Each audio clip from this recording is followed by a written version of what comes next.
En fait, il y a beaucoup de points communs entre certaines des activités, surtout les activités, je dirais, motrices, certaines activités cognitives, comme par exemple effectuer des soustractions, des choses qui consomment de l'énergie mentale.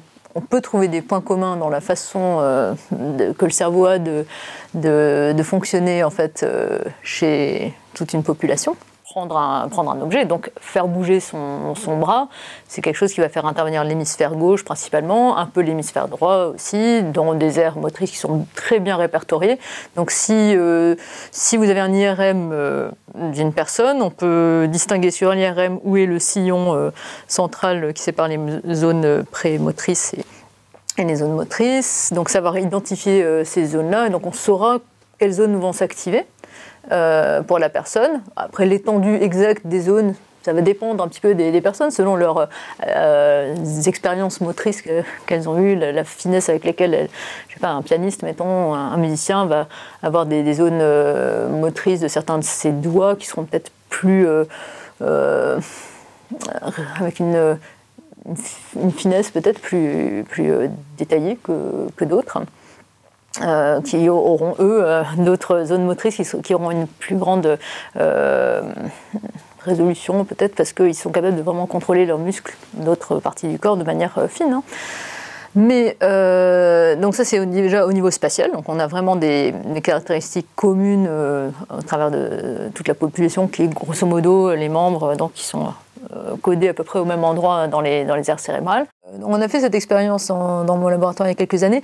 On demandait aux personnes d'imaginer bouger leur main droite et on mesurait les oscillations que ça fait sur certaines des électrodes qui étaient placées sur le cortex moteur.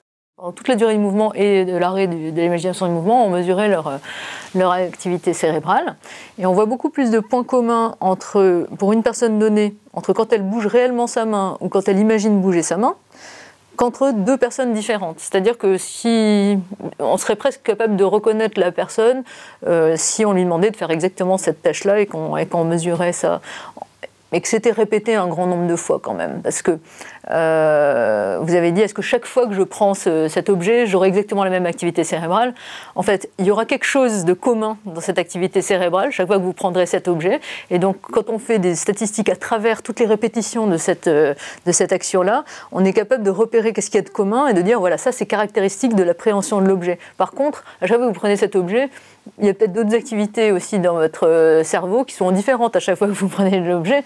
Donc vous n'aurez pas exactement la même activité cérébrale, bien sûr. Mais vous aurez un substrat commun qu'on analyse. On appelle ça des essais, en fait. Chaque répétition d'une action, c'est un essai. Donc quand on fait une analyse multi-essai, on arrive à repérer qu'est-ce qui est commun. Oui, c'est un petit peu un défi aujourd'hui de ce que vous avez appelé tout à l'heure le décodage de l'activité cérébrale, de savoir repérer des caractéristiques cérébrales qui sont communes à travers toute une population pour savoir à peu près ce qu'on cherche, parce qu'on ne va jamais être trop loin de ce qui est commun à la population, mais de savoir adapter à un individu donné ces caractéristiques pour trouver qu'est-ce qui lui est propre. Donc il y a les choses communes à la population et puis l'adaptation par sujet. Et après, on peut dériver ça encore plus loin, de dire pour un sujet donné, une personne, un individu, il y a ce qui lui est propre, mais il y a aussi peut-être des petites variations selon son état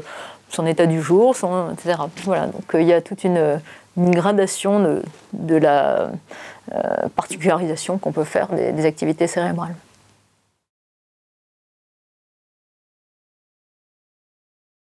Je pense de partager avec un public qui n'est pas forcément au courant de ces recherches-là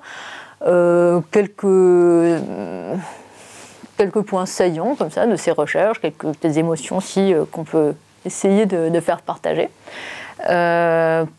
pour démystifier, parce que moi je viens d'un domaine qui est quand même les mathématiques et l'informatique. Donc c'est des choses bien rationnelles et je pense que voilà, on peut contribuer aussi à faire la part de voilà, qu'est-ce qui est sur qu'est-ce qu'on sait faire, qu'est-ce qui est de l'ordre du mythe dans les sciences du cerveau, parce que dans le grand public, c'est vrai qu'il y a un peu, des fois, un peu de mythe autour de ce qu'est le cerveau.